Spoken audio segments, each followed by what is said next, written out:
What's up, guys, and welcome back to the Founder Academy Weekend League edition. So we're back in the Weekend League. Before we even get into the Weekend League, actually, we've got our player pick here. So I have been hating on these blind packs for a really long time, even though this is my favorite time in FIFA. But this was the best pack we've ever got from a blind player pick. De Jong and Wan-Bissaka. So instead of getting just one card that I can use, I get two in the same pack. So I don't want to sound ungrateful here, but I was frustrated in the sense that we finally got players that we could use, and we got them both in the same pack, and I had to pick one. But, look, again, I'm not going to complain. I was over the moon that we ended up getting De Jong here. I've never packed a Team of the Year card ever in any FIFA, so just to have him, even though it's really late in the year, I was really happy getting him. And what a card. We have the Team of the Season version, which is tradable, so that's fantastic because he'll just swap right in. I can sell the Team of the Season. And the Team of the Years actually tend to go for a little bit more than the Team of the Seasons. I think a lot of that has to do with their physical stats. Like, Messi's a really good example. I have wanted Messi for a really long time, but, you know, Maradona is a card that I can't get rid of. He's my favorite player of all time. So I would love to have both of them, but I just don't have the funds. I would have to sell literally everything else, and then I would just have those two and like a bunch of scrubs in my squad. But I don't want to do that. So, you know, where was I going with that? Anyway, I'm kind of talking myself into a circle here. But Frankie de Jong, yeah, we ended up packing him. Very, very good card. And his shooting's a lot better than the Team of the Season. I think he takes a little bit of a hit on dribbling and passing, maybe. At least one of those two stats, but his shooting is way better, which is not a huge big deal because I don't take a whole lot of shots with Frankie de Jong. He comes out of this CDM position. I really just need his passing, but his passing's so highly rated anyway that I'm not too worried about it.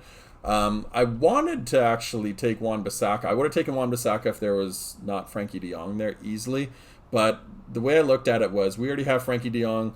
I want Wan-Bissaka because I don't have him. I had him at one point, but he would slot right into my fitness team. But then I'm thinking, you know what? I can just sell my Team of the Season, Frankie de Jong, and then go buy Wan-Bissaka and still have coins left over. So I did the smart play, took him, and ended up selling Frankie. And then we get another, I think this was one of the 92 pluses. It was just up there. I should have just read it. But these blind packs have actually, I don't want to say they've all been paying out, but they've been giving us some really good fodder. And they've been coming out almost every day. So I'm making sure that I'm doing them because they're like 82 and 83 rated squads, like the most an 84 rated squad. And I just love them because they're just stockpiling your squad or your club with really high rated cards. Now that Gerard Moreno, we've already packed him once before. I'm not going to use him, but he'll be great in an SBC. And right now they've got this 82 plus 5-player pick or 5-player pack SBC, which is repeatable. And they have been paying out. You guys will see that in the third episode. But I highly recommend doing them. So the way I've structured this weekend league is we had so many games that I broke it into 3 videos. So I'm going to do it over the next 3 days, and then I'll slip in the rewards somewhere. It might actually come before we get our 3rd video out. But I'm going to be recording almost all of them today. I might do 2 videos today. I might do 1 video today. I might just like put them up over the course of the next 3 days. I'm not sure. But you'll be getting a lot of Weekend League from me. Just a lot of gameplay over the next couple days, which hopefully you guys like. You know, I think the gameplay is pretty exciting. I also want to add the fact that because this was the first Weekend League that I've played in a really long time, I'm wearing this shirt because it's symbolic of my weekend. So this shirt is of Joe Pesci from Goodfellas. There you go, Goodfellas, where he represents Tommy DeVito, who's like this hothead. Fun fact, actually, Tommy DeVito's character is based off of Tommy DeSimeone, who was like a mob. He wasn't a mob boss. He was like a mob enforcer, I think, for the Lucchese crime family. So, a little fun fact there. I'm a big mafia guy. I love the old kind of 5 families of the mafia.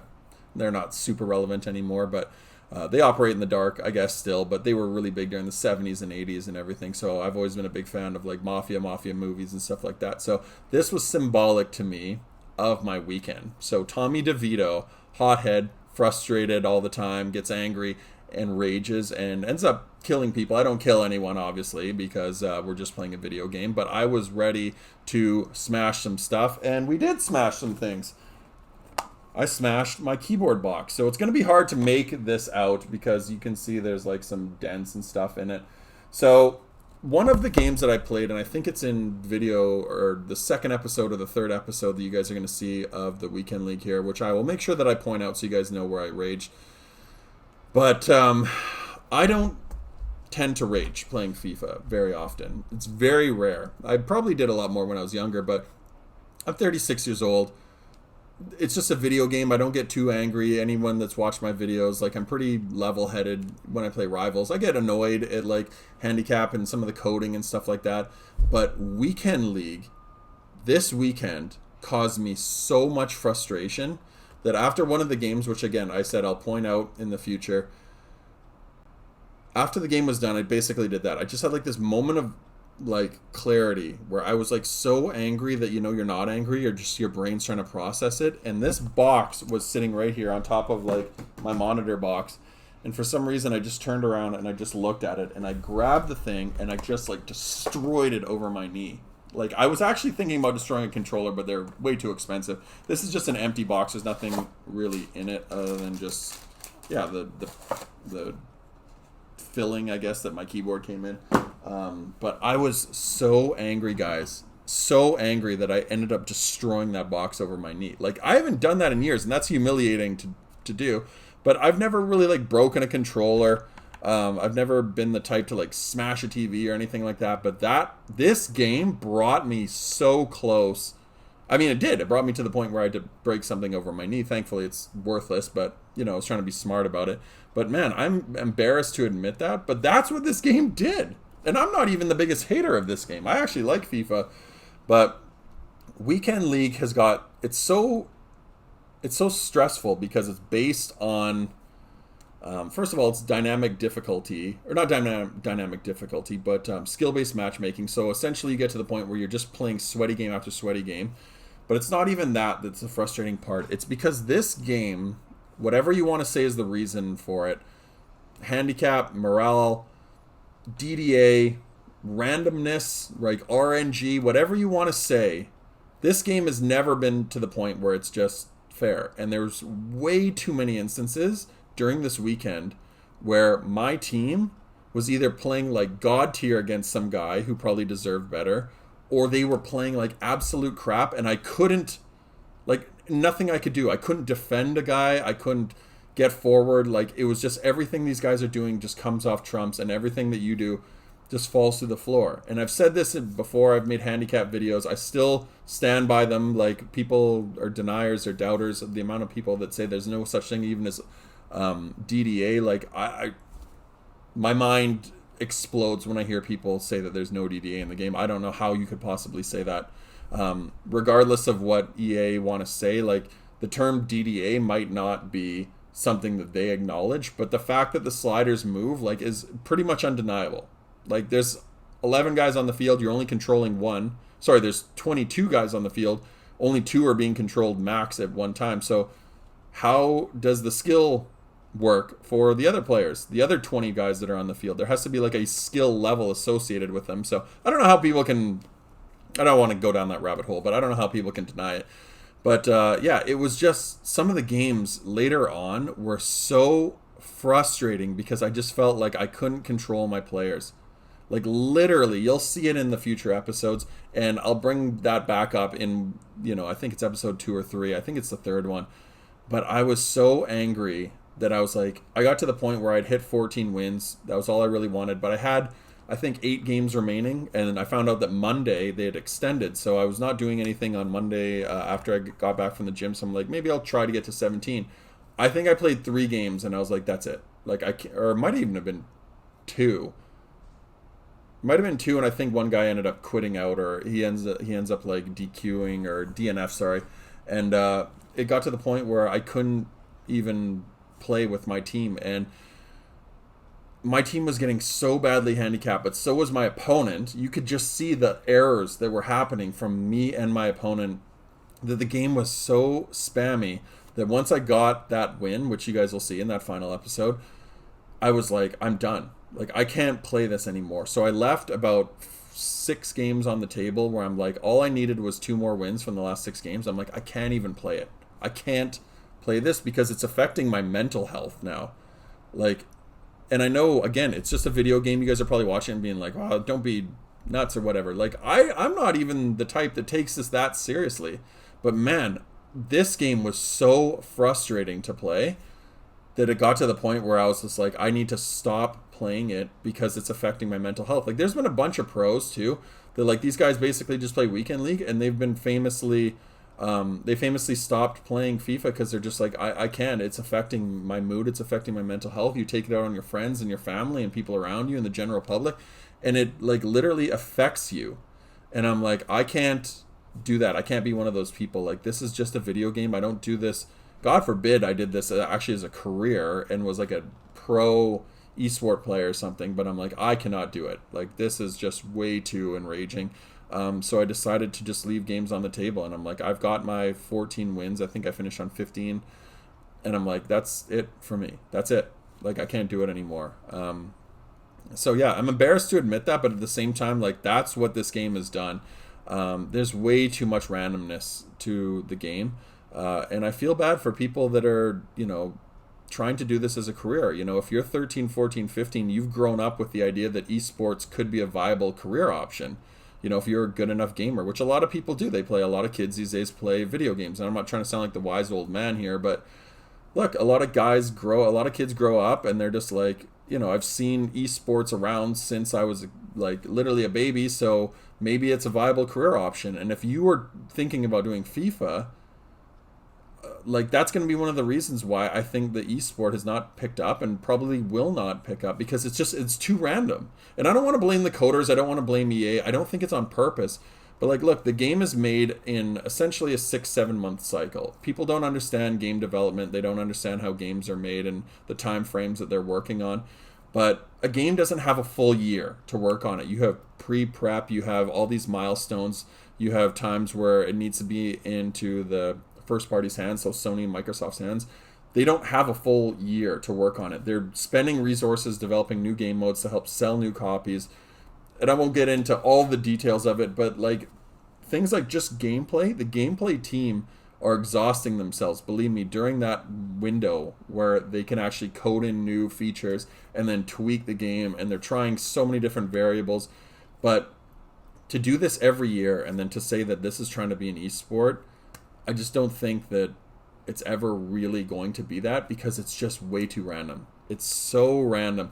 And you look at major esports around the world, those games come out every couple of years. Like even Grand Theft Auto, like this game's 7 years old and people are still playing it because they take this huge long window. So when the next Grand Theft Auto comes out, people are going to be like, I'm going to play Grand Theft Auto. It's such a good game. The reason they're playing it and it's such a good game is because it's got this long development cycle where they can build it and tweak it and make sure that all the details are there and people have longevity. Like FIFA, they need to make it every single year, and they only have a couple months to actually build out the gameplay. But you can't make it an esport because the esport requires it to be the best player, and right now it's not. There's way too many games where I've beaten guys that I probably shouldn't have, and I've lost to people that I definitely shouldn't have, because you're just not in control of your players. It's too random. There's too many external factors. And it's not bad coding, it's just they don't have the time to make it an esport. So if they are really serious about making, I don't know how this became an esport conversation, but if they really are serious about making an esport, you almost have to make a separate game, like a separate mode, because if you're going to do that in Ultimate Team, like this game is suffering. They're trying to juggle too many things at one time, and nothing's been done really well. They've all been done very average. And, I still love the game. I still love FIFA, but playing Weekend League is something that I really need to potentially not do in the future, because, man, this weekend was so frustrating. And I get it. There's only, like, monsters and freaks playing this game right now. But, it was just to the point that it was, like, it affected my mood. And I was just like, it shouldn't be doing that. I shouldn't be playing a game and having it stress me out, having to wake up and feel like you have a job to do playing a video game. It's a video game. Like every time I say that to myself, I get, I get upset at myself for thinking about it. I'm like, this is a video game. Like, how is this possible that I'm getting this upset at it? Because it doesn't deserve it. It doesn't deserve that level of frustration. No video game does. But yeah, that was my weekend, and it was, I enjoy playing the game, but I didn't enjoy playing Weekend League because it's so spammy, it's so frustrating. It's people abusing tactics and abusing every possible thing. They would quit out if they could quit out. They would cheat if they could cheat. Like, it's just the worst of a game that has a lot of downsides to it. This game can be really great when it's good, but it can be awful when it's poor. It can be the most frustrating thing you've ever played when the game is poor. It's just very, very hard to stay level-headed when you're asking people to play competitively win a game that you can abuse so much. So anyway, that was my rant. It's become part of the norm here to listen to me rant, and I apologize, but I like to think that that's part of the reason that some people like to follow me is, if you want to engage with it, if you have any, questions or concerns about it, like, I'm always open to feedback or just listening to people's thoughts on it. Like, what did you guys think of FIFA 20? I would love to hear your guys' opinions on the game and what you thought of it so far and where you think it is now, and more importantly, where do you think it can go? Does this have a future in esport, or do you think they need to break it apart in order to fix it? I think that's an interesting conversation. I'd love to hear people's thoughts on it. But anyway, let's get back into the gameplay, because that's the reason that you guys are here, to see what's happening. I think what we ended up starting off on was like something like 6-1. So at this point, I don't remember, because I've been yammering on so long, I don't remember which game we're at. But I was actually getting a lot of rage quits, which is not something that's normal for me. The reason people rage quit is usually you look at, like, let's say pros, right? Like a guy like Gorilla or Tex or whoever. They bombard the attack and they smother people offensively to the point that these guys don't have a whole lot of room to operate offensively and defensively, and they just get overwhelmed, and they're down about 4-0 in the first 20 minutes, let's say, and guys get frustrated and quit. For me, the way I play is so tiki-taka and methodical and slow build-up, and I use the term, which is called bait and rush. I like to play in the midfield, draw guys out, get them frustrated, get to the point where they're getting annoyed because they don't have the ball. Everybody wants to have the ball, and they start drawing guys out, and then I rush at their defense. So that's a very good tactic for me. It's worked. I've used it countless times. It's a tactic actually that I've used from real world experience playing football in my real life. It's something that I was taught a really long time ago, so it translates well into the FIFA video game, and I like to use that. But with that being said, guys get frustrated because they think this is now a chess match, and I want to beat this guy. It's only 1-0, it's only 2-0. They feel like they can get back into the game, but I just kind of grind guys down. I don't tend to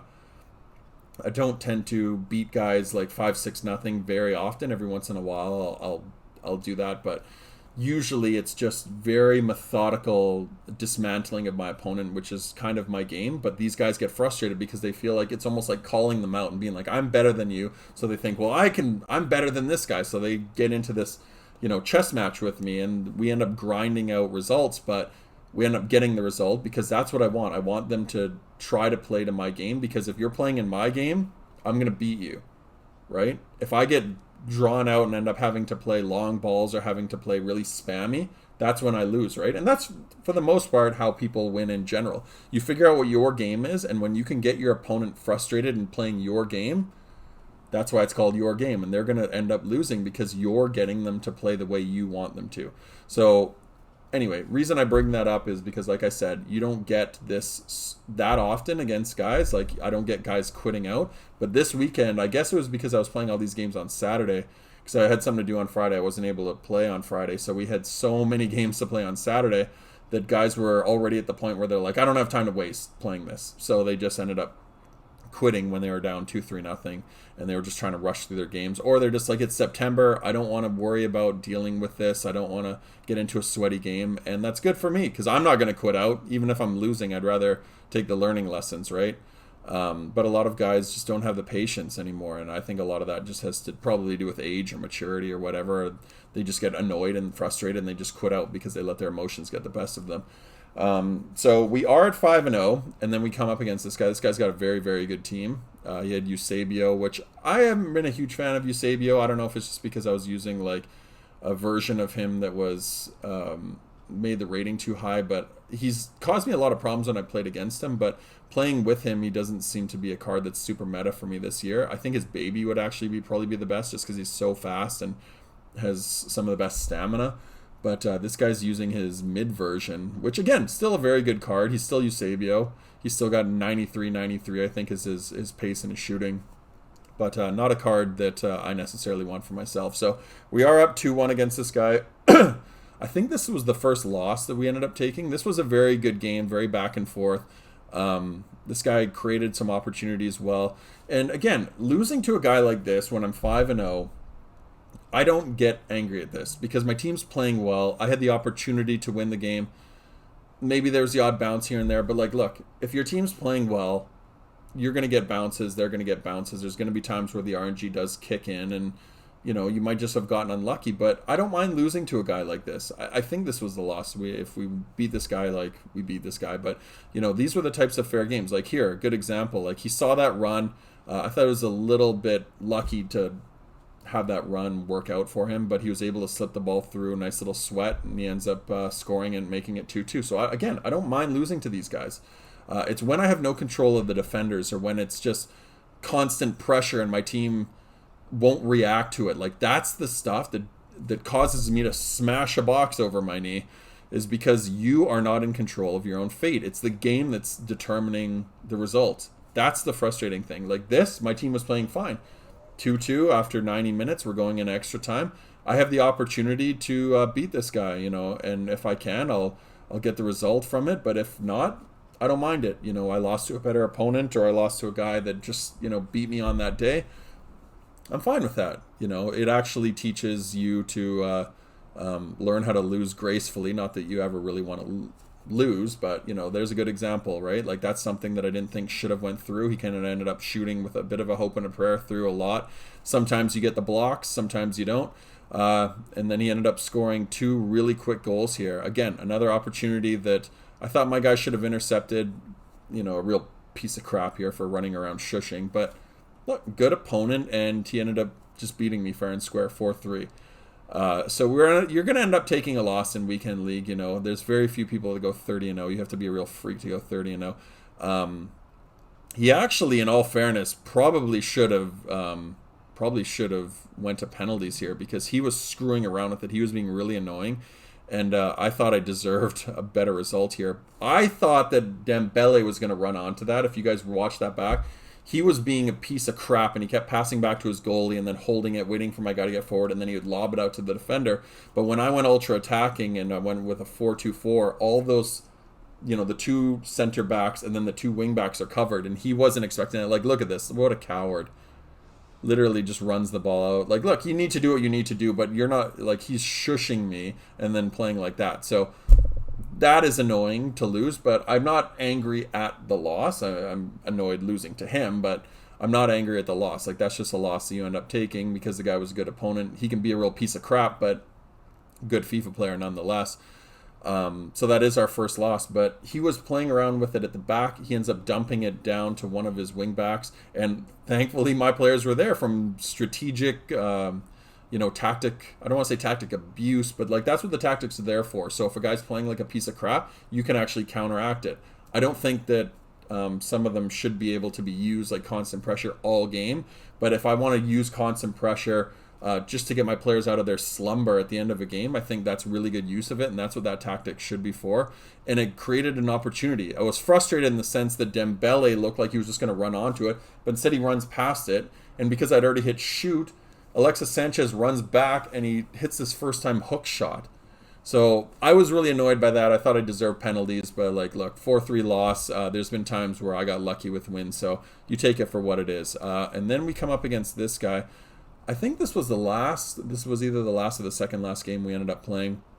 I was just on an absolute, I don't want to say rage kick, but I was frustrated from losing the last game. So I'm just like, when I do that, I tend to get a little bit more offensive and become just like an onslaught offensively. Like I tend to be a little bit more aggressive on the offensive side because I want retribution, right? This guy's team looked like he was getting a little bit of some unlucky bounces, so it looks like he took a couple losses. His team was getting moraled a little bit, and he got frustrated and ended up, I think he took a red here. Was this the guy that took the red? We'll get into reds, guys. Don't worry about that. We will get into reds because reds are very, very frustrating. But yeah, so my theory with reds, we will bring out in, I think it's the next episode, because there are some games where the reds really play a factor. But you guys know my feelings on it. There, he probably should have kept playing because it would have gotten him back into the game. And again, we'll get into that in the future. But I'm thankful that he quit because I'm more afraid of playing a team that has a red than playing a team that's, full 10 on 10. But I was beating that guy up pretty badly, so I don't think I don't think that it was a bad decision for him to quit. So this guy was our last opponent of the day. Decent little offense. It looks like he did some SBCs, but he's only got 80 chemistry. So really, really bizarre. Nick Pope in goal, linking to no one, which is a huge faux pas. And then he's got Hinteregger's 83 at center back with who was the other center back he had there? Theo, or was it Lucas Hernandez? Yeah, Lucas Hernandez. His one to watch, which I don't even think had an upgrade. So very bizarre team. Very weak at the back. So we should be able to expose that, and we do. Maradona, just an unbelievable card. I've been so tempted to sell him and get that Team of the Year Messi just because I get tempted by the fact that there's a fresh Team of the Year Messi that I could potentially get and save a little bit of coinage.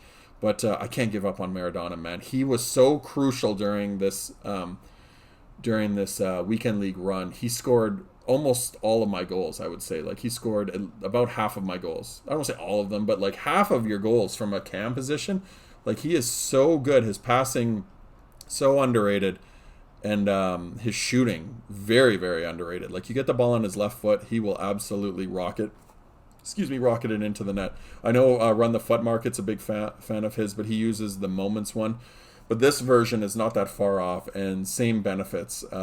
I just highly recommend them if you can afford them. These types of high-end icons, they are so good, and so many people like discredit them because they just think, oh, the stats aren't as good as some of the Team of the Years or Team of the Seasons. But there's a little bit of extra oomph that you get with the icons, especially the high-rated icons. Now, I'm not a huge fan of like Pele necessarily. Like, I like him early on in the game, but I don't think he's aged as well. But guys like Johan Cruyff, right? Like, he, from a statistical standpoint, might not be as good, but he is outrageous in game. There's a reason that people have him end game. But like, look at this Maradona. Like, look at the drag backs. Everything is so crisp. His dribbling is so tight. He's like Messi, but it's almost like he gets a little bit of a boost because of the fact he's that icon, and the icon body types or something are different. He's just got strength. Like, it's so hard to knock him off the ball because his balance is so high, which is actually a stat that I didn't really appreciate. I always just thought, oh, balance, whatever, just avoid the opponents. But yeah, you get the ball on his foot, and even when he initiates contact, he's incredibly strong. This guy ended up getting a little bit of a lucky goal there.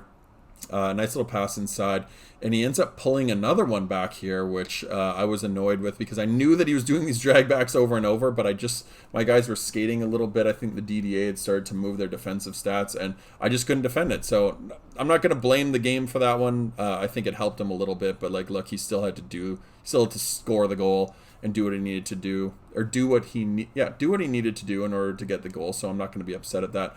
He was really pressing again. This ultra attacking BS, constant pressure BS, causes some problems, but I was able to overcome it here. Try to get an opportunity late in the game. Nani gets saved, and then it falls to Alexis Sanchez's foot, and Alexis throws it into the empty net.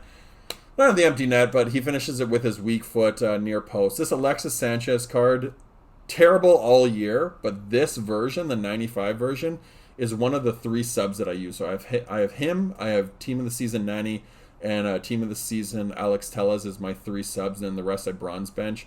But yeah, these guys are just outrageously good. Like, I just highly recommend them. So we're up 4-2, and then we get another opportunity late in the game. I thought I actually bottled that, but Nani slips that past the keeper, and we end up winning 5-2. So this guy was very frustrated. He was slide tackling. He was really annoyed because I think he thought he was getting back into the game. I could feel it starting to slip, but I went... I upped my aggression and my team press, made sure that I got them out of their slumber, didn't let the slippery slope I don't know what term I'm using here. Didn't let the snowball, I guess, build too much, and I was able to score that fourth, and that really rattled him. And next thing you know, we're up 5-2, and we end up getting the win. So I think we finish on 6 wins here. So we're like 6-1. We're still playing on Saturday. We've got a bunch of games for the next day from Saturday as well, which you guys will see in the next episode tomorrow. So I appreciate you guys sticking with me to the very end. And until next time, guys, take care. Peace.